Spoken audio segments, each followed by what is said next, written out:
92% of workplace deaths are men. That's a fact. And then white males specifically, 70% of the suicides, despite being about 30% of the population. 5 times the rate compared to white women, or 4 times the rate. 9 times the rate compared to black Americans. It's a real problem. It's a real problem. And this brings us, while we're talking about violence, this is something that we've talked about this quite a bit. We've talked about it on the show and kind of touched on this, but we haven't really done one segment that is all-inclusive. And I think this is something that's pretty important because, like I talked about earlier in the show, we often discuss the idea of people getting help, of not stigmatizing mental health issues, of dealing with suicide in this problem, the suicide problem in this country, of dealing with isolation, especially after COVID. But then we also have the media browbeating the people, namely white men, who make up that statistic. It's not even close. So let me set this up for you. I'm not talking about that 92% of all workplace, Mike Tyson, 92% of all workplace deaths are men. Yeah. Okay? That's men of all different races. You know that. So when people talk about male privilege, all right, sweetheart, go work in a foundry.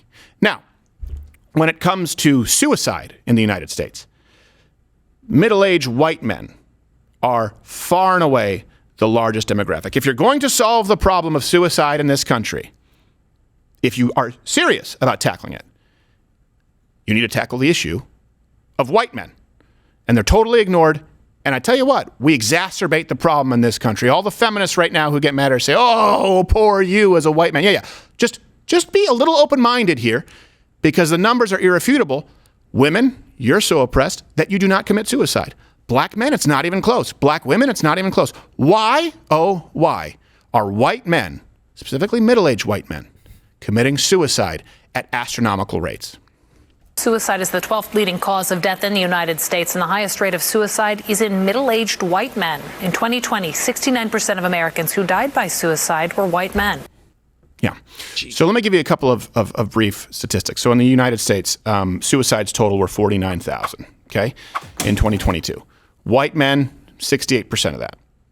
Okay, and I think they make up somewhere between 20-something and 30-something percent of the population. So more than double their percentage of the population. White males, 4 times more likely to commit suicide than white females.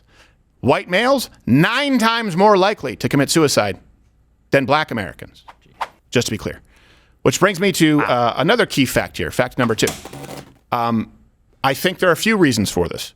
Straight white men are often ignored, just to be clear. So those facts exist. All the references are available at louderwithcrowder.com. Now let's say why, and is there something that we can do about this? And this is the problem, right, when people, the patronizing, right, the sarcasm that takes place, oh, poor baby, you've had it hard as a straight white man. Do you have any idea what it's like? And then insert whatever oppression that day that you got passed over for a promotion, or that you have to choose between being a stay-at-home mom versus a career. Well, it must be nice to have a choice. That's a big reason.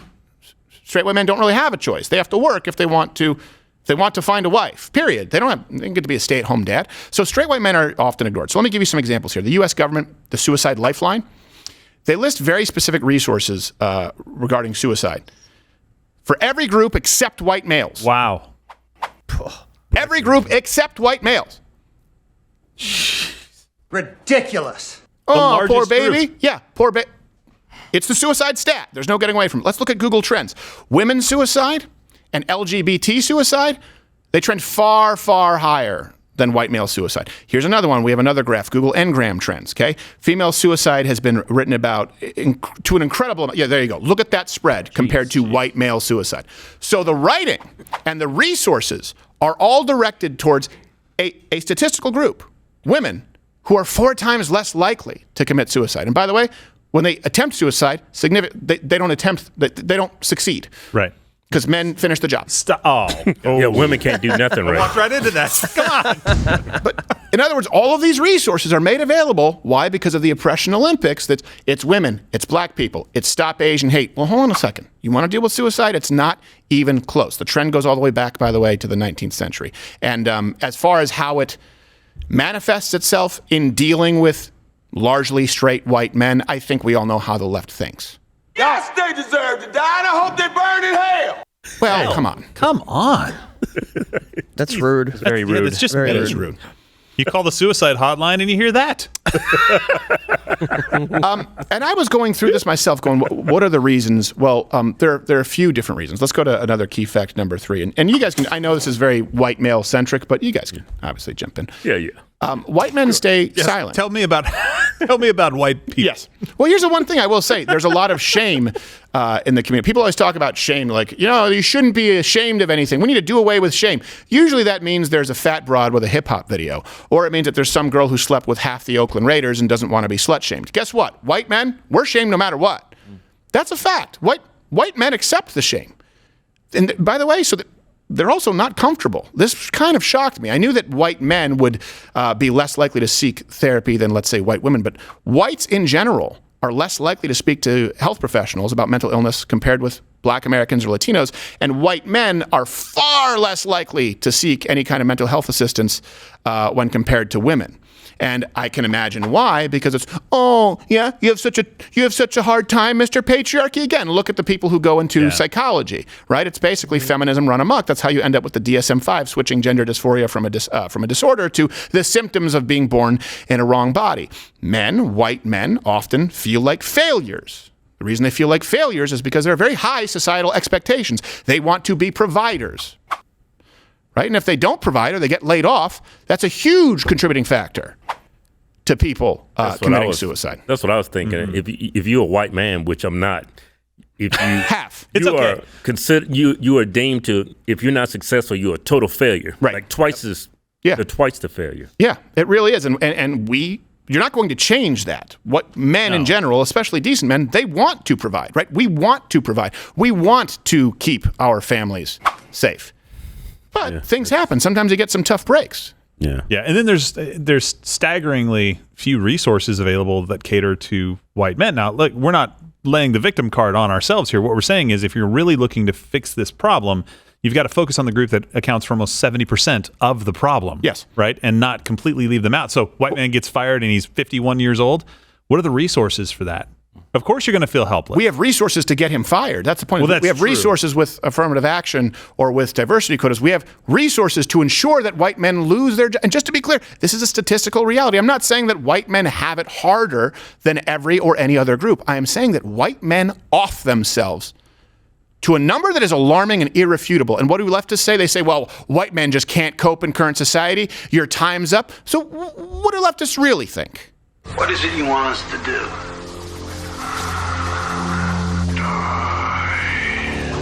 This is what I'm saying. There's no talking with these people. At least it's honest. I mean, the good news is, though, one of the resources is a strong support network of friends is very important and can help a tremendous amount.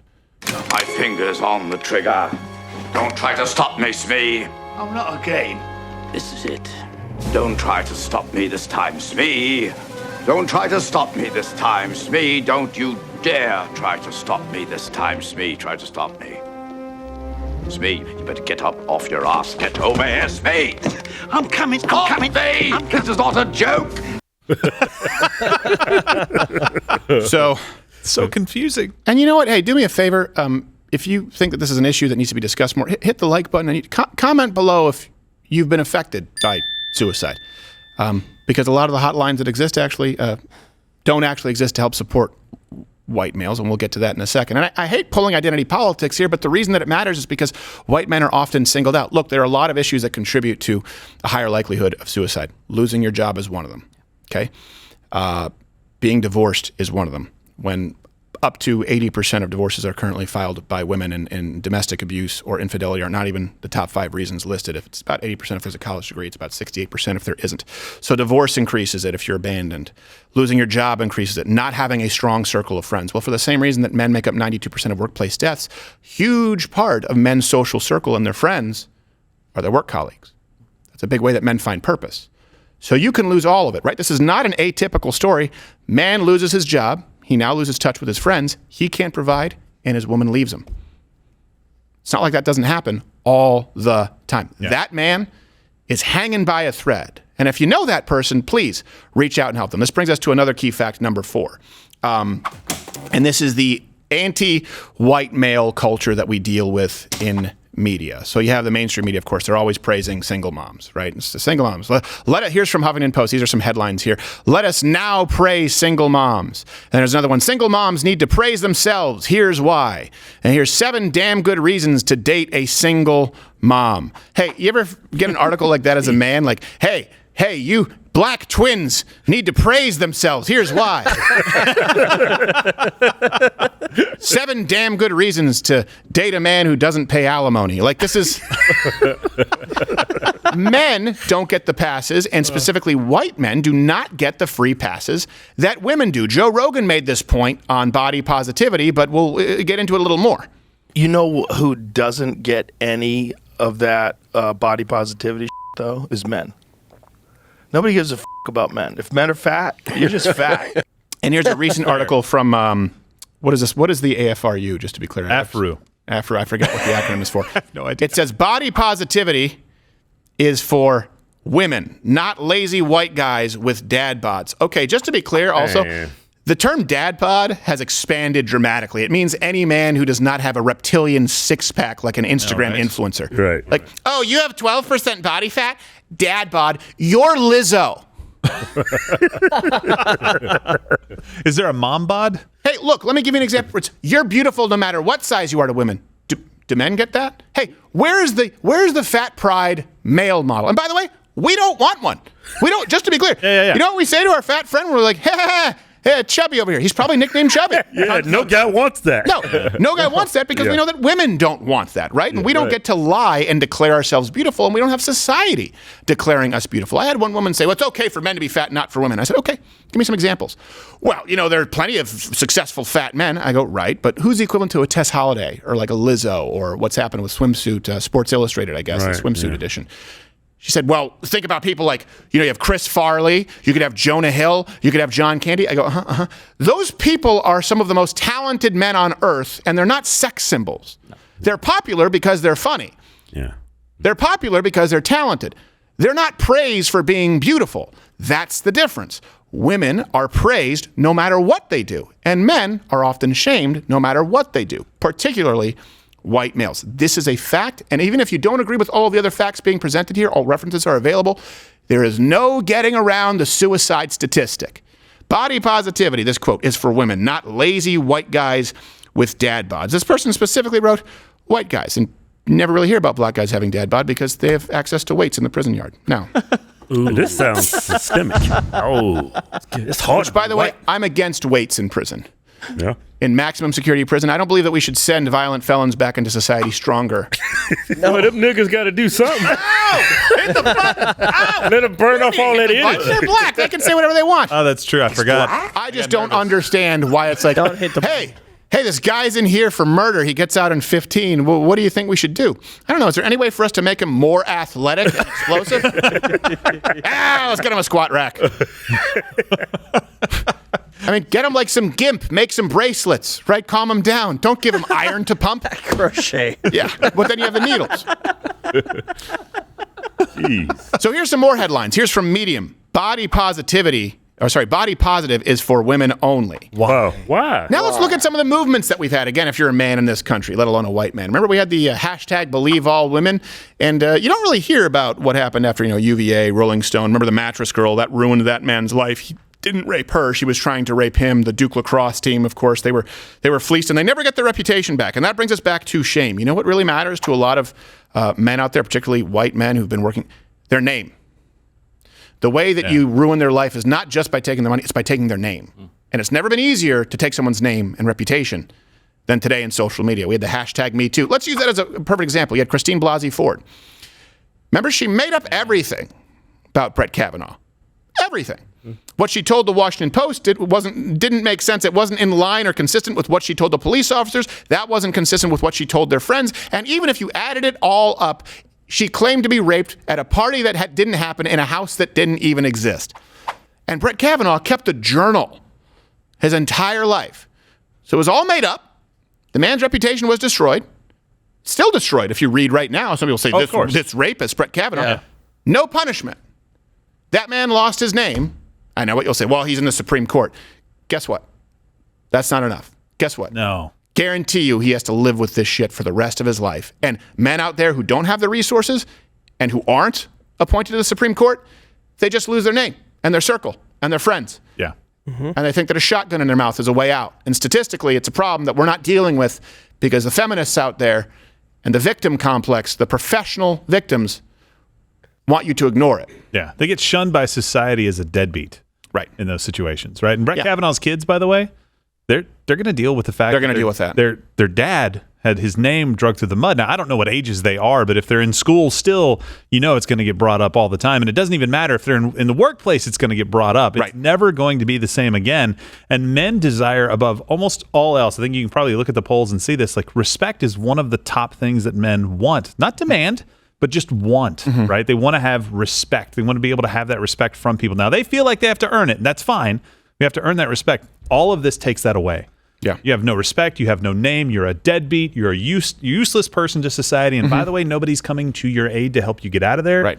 So what's the point? Yeah. If you're a woman and your BMI is, it can't even, we have to put you on the Free Willy scale. Hey, you're beautiful. If a man gets a couple of love handles because he's been laid off and he's been having to eat at Taco Bell for a bit, oh, you're a lazy white guy with dad bod.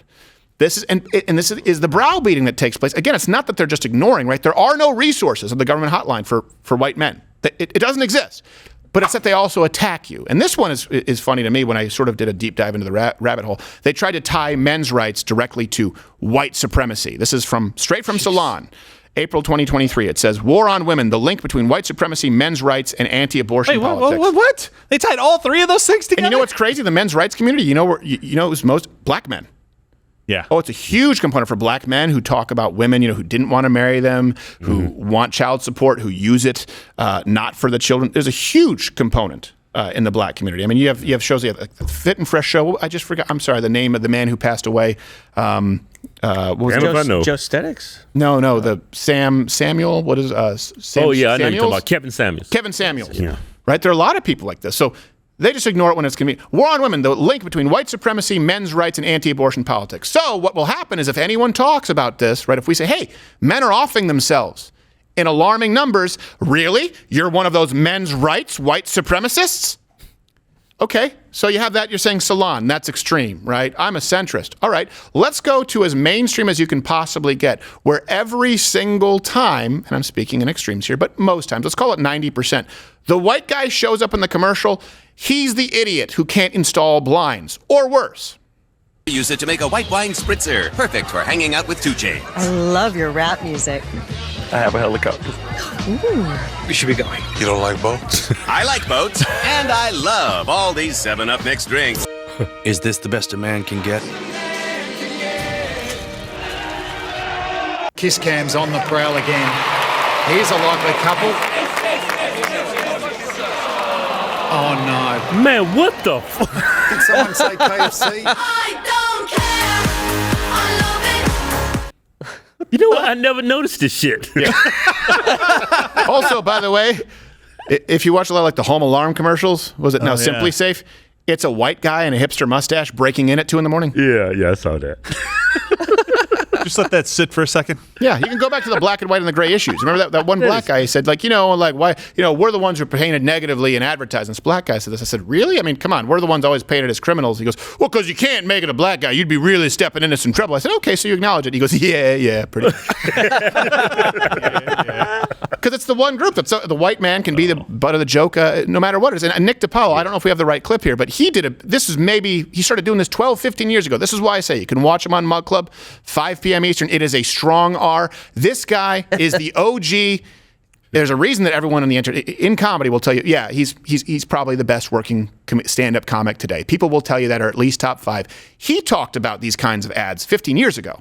Every commercial is gender neutral. Every commercial has to be gender neutral. I heard this on the radio today, okay? I swear to God. The men and women have to be equal no matter what the commercial is. This is the commercial. It goes, 1 in 4 men will be diagnosed with prostate cancer this year. But prostate cancer affects you too, ladies. It does? We can't even have that to ourselves? Oh, we didn't include the rest of it. It gets hilarious. Probably because we're not a strong R. Yeah, we're not. No, but he had a bit 15 years ago. I remember where he said we were trying to talk about AOL Online. He goes, there's this commercial for AOL Online. It says it's so easy, even my dad can use it. You mean the guy who bought the computer, you selfish little bitch? Every time we show up, and I get it. Look, you may say, "Oh, who cares about a commercial?" No, it's the commercials, it's the headlines, it's the body positivity, it's the fact that the government doesn't provide any resources for white men. At a certain point, it adds up to the statistic that you really wish would go away. White men commit suicide, white women don't, black people don't. It's just a fact, statistically. It's not even close. So it's systemic racism against white men. Technically. I wouldn't say it's systemic. It's a cultural allowance, I should If this was happening to black people, it's systemic racism. You forget, Stephen, they changed the definition of racism. That's true. I forgot. No, but it's got to be it's against people of color, though. We have no color. Yeah, if the roles were reversed and black men was committing suicide, they would call it systemic. And you could go back to these commercials. Oh, you best believe they said it's racist. If black men were committing suicide at 9 times the rate of whites, because that's what's happening. White men 9 times the rate. 9. They said systemic because a lot of black people in jail. They're not in there for being black. Generally speaking. I mean, I'm sure there are probably a couple. I saw Hurricane. Gotta be. I've seen a couple of white guys go to jail that was sentenced. I've seen I'm sure it happened. I saw one Asian guy. What? Yeah. Just one. It happens. It happens. One. Just one? One. Boom, boom, go! They call that the Asian block. Yeah, it's old Asian block D, the one Asian guy. Has the whole block to himself. There's actually a Twitter profile, Stupid White Ads, that exists, and the guy compiles dumb white guy ads. I guess he has over 80 just since June of this year alone, so you can go and check it out. And this is it's just fashionable in general. And I'm not saying that this is the primary reason, but it's fashionable in general just to take a crap on men, including, men of all races. We know that, right? Because even if you watch, I remember I was watching Parks and Rec, where and Rec, and someone said, "Oh, men's rights," and Amy Poehler said, "That's not a thing. It's not a thing. There's no such thing." Really? Well, we'll get into alimony. We'll get into what happens as far as custody and child abuse. But this is what they say. It's just, there's no, white men can't because they're in a position of power, so it's okay to dump on them, which is, by the way, they've been remaking popular films. You see this. The only thing that they're doing, think of the message as, oh, Ghostbusters, we're going to turn Ghostbusters into all women. Oh, because that means that white men, and by the way, also black men in Ghostbusters, that means that men are a problem. Ocean's 8. Well, because Ocean's 11, even though it did have women, and even though it did have black, it had men. So men are the problem. And there's even this new gem that redoing Fight Club, which is not, I mean, hey. I won't. Mm-mm. First rule of all female Fight Club is bitch, bitch, bitch. Second rule is, there is no second rule. It's just the first rule. It's just. This brings us to another key fact here, number 5. And I'm hoping that, we make all the references available, and there's a lot here to dive into because I want you to be able to use this in the future. And I particularly hope that this helps with the demographic that commits suicide out there, know that they are not alone. And there are resources. So let's look at some of the policy as it relates to systemic discrimination. Criminal sentencing, right? Female offenders of all races receive far shorter sentences for similar crimes than white male offenders. Wow. Let's look at custody and child support. The mother is the custodial parent 80% of the time. And by the way, it is not just because the men don't want the children. The courts just assume that it's better for the mom to get the children. Even if the women leave 68% of the time, if they have a college degree, it's about 80% of divorces are filed by women. And domestic abuse, infidelity are not even the top 5 reasons listed. Then you look at the fact that mothers, when they're divorced, receive far more child support than men on average. Alimony, 98% of people in this country who receive alimony are women. And this is, here's something that may shock you. All of this is based on a system, a court system that says, well, the woman should get alimony, the woman should get child support because women, mothers, are inherently altruistic. Men are violent, and so they shouldn't be the single parent or the custodian. Well, the fact is single mothers abuse children at 2 times the rate of single fathers. Jeez. I think it's somewhere, the estimates are anywhere from 1.3 to 2.2. Let's round it, 2 times the rate. We'll do a whole segment on that too. I'm not comparing joint couple households to single mothers. Single mothers to single fathers. In a single father household, they're less likely to be abused, less likely to develop a substance disorder, less likely to go into sex work, more likely to graduate high school. But the system says, hey, you owe mom money, and mom gets the kids. And by the way, even if she is abusing, the amount of proof, the burden of proof that is required is insurmountable. Again, is this a situation that you've never heard of happening? Man gets fired and his wife leaves him. All of those things contribute to a massively disproportionate risk of suicide. And we have policies, concepts entirely that have been weaponized against white men, and they've been increasingly forced upon all of us. I mean, for crying out loud, white men in the United States have to deal with Larry Fink. At BlackRock, we are forcing behaviors. 54% of the incoming class are women. We added 4 more points in terms of diverse employment this year. And what we're doing that just means not is white men. If you don't achieve these levels of impact, your compensation could be impacted, okay? We're doing the same thing. And so it's just, you have to force behaviors. You have to force behaviors. And so here's what happens, right? And by the way, this applies to men in general, but I will say this particularly white men for the same reason that there are no grants, there are no scholarships, there are no subsidies just based on being a white man. Just let's do the flip side. There are scholarships and grants that exist just for being black. There are grants, scholarships, or for example, requirements just for being a woman, just for being Asian, just for being a black woman. The only place where it doesn't exist, there is no leg up subsidy grant that exists just for being a white man. It's the one group. You combine that with the fact that the suicide resource line from our government provides some kind of catered resources to every demographic except white men. Well, here's the thing. Men feel isolated. And if men want to speak out, particularly white men, you just heard that from Larry Fink, what happens is they create these concepts. Oh, no, white male supremacy. That's one. And then it's, no, wait, white supremacy. Then it's white privilege. You have to check your privilege. Then it's the overall privilege of whiteness in general. Then there are things like social justice. Then there are issues like unconscious bias. Then there's DEI. Right? Then there's systemic race. No matter where you are as a white male, you are told you can't. Really want to complain because you haven't had it good for so long? And so white men suffer in silence and die. Yeah, and Larry Fink, when he made that comment, the other, I believe, CEOs on that panel that we're talking right there, immediately one of them felt the need and also felt that it was socially acceptable to do it, to jump in and say, yeah, we're doing the same thing too. Right. That was the expectation. And by the way, white men are just... Listen, I understand that point that people are like, white men, you haven't had it hard. I don't understand it being true. I understand why they would say that, because society tells you that white people have it very easy. They put out all of these fake statistics that we come back and kind of debunk a little bit. But I've got some personal experience with this. Like, I've got people in my family who have been in their 50s that have lost their job, that are white men, and they have gone out and said, you know what, the only unprotected class in the United States is straight, white, middle-aged males.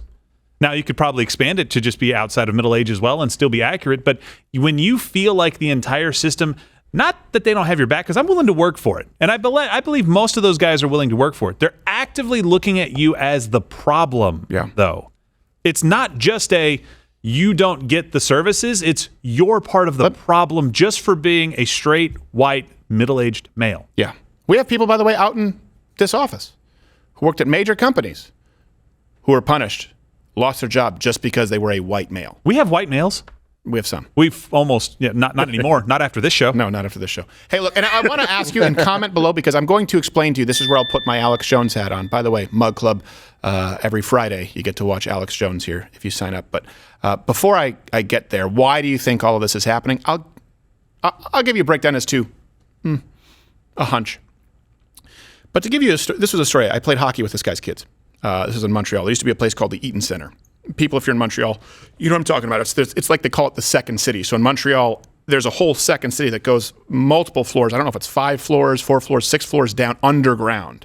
It's because it's so cold there. It's so cold. No, it really is. It's so cold. So you can go from subway stop to, you can do your groceries. You can shop. There's a food court, movie theater, and you never actually have to, pop your head up. Underground? Yeah, underground. It's -30. Yeah. So there's this place, the Eaton Center, and it goes, picture it going down, almost looks like Blade Runner. I think they actually might have filmed, someone can let me know if that's true, Blade Runner at some areas in this underground area of Montreal. And there was a man who, something happened, I believe he lost his I don't want to give details, so I'll change some identities here, but I played hockey with his kids. There was a man who lost his job. And he ran a business, and it was basically going to blow up. And I think he was maybe in trouble with some taxes, something like that. And he did. He killed himself. And everyone was shocked. I remember this because everyone was shocked. But then they looked on the security cameras at the Eaton Center. Now, he threw himself off the railing down, I believe, 4 stories and landed in the food court. Which I think someone yelled, "Check, please." Ruined lunch. Yeah. Oh, check, please. I said, "No human," in my hoagie. But he jumped. Dark. Yeah, there you go. So from the top there, you can't even see. So top jumped all the way down. Yeah, that's all that's underground, or the most of it. And everyone was shocked. And I remember us all going, "I can't believe that happened." But then they looked at the security camera footage, and they found him for at least a week before he actually jumped, walking that railing, pacing. For a week.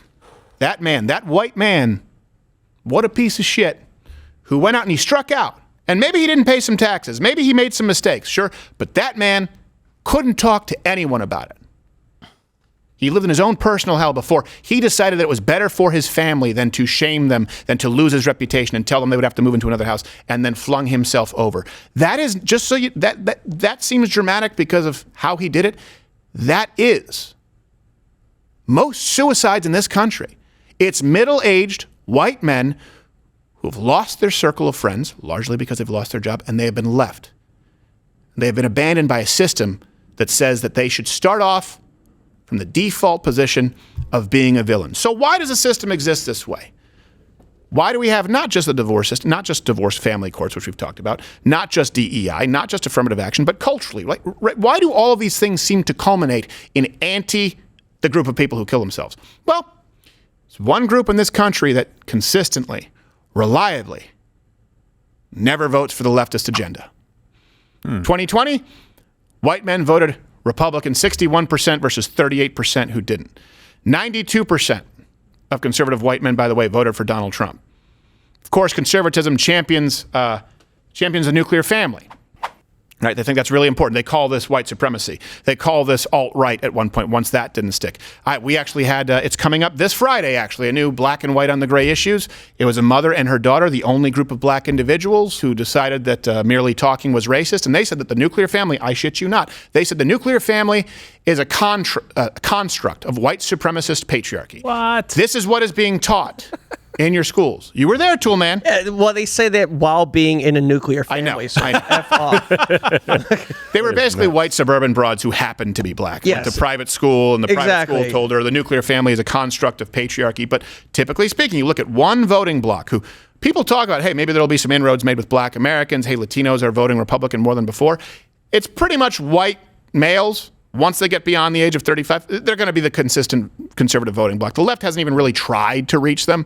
They try to do it with white privilege. They try to do it. But it is the last defense is white males in this country, if you look as a voting bloc, against overarching government, in preserving the First Amendment, in preserving the Second Amendment, in believing in nuclear families, believing in strong male figures, believing in, complementarianism in relationships. And that same demographic is attacked relentlessly from all fronts, from the government, from your media, from culture at large, to the point that they commit suicide at 4 times the rate of women and 8 to 9 times the rate of black Americans. Hey, I'm just saying at a certain point, right, statistics can be massaged, but there's kind of some finality to suicide, isn't there? I'd like you to comment here below really quickly, but whoever you've had the unfortunate experience of maybe being touched by suicide. I think all of us have been touched by suicide or attempted suicide somewhere in our lives. Again, 92% of workplace deaths are men. That's a fact. And then white males specifically, 70% of the suicides, despite being about 30% of the population. 5 times the rate compared to white women, or 4 times the rate. 9 times the rate compared to black Americans. It's a real problem. It's a real problem. And the good news is it's the easiest problem to start solving. It really is. Now, on a macro level, it needs to start with listening. Needs to start with, hey, hold on a second. We can't just say that white men shouldn't complain about their problems. They seem to be legitimate. Well, why do you think they're legitimate? Because they're killing themselves. In other words, they're not writing an article.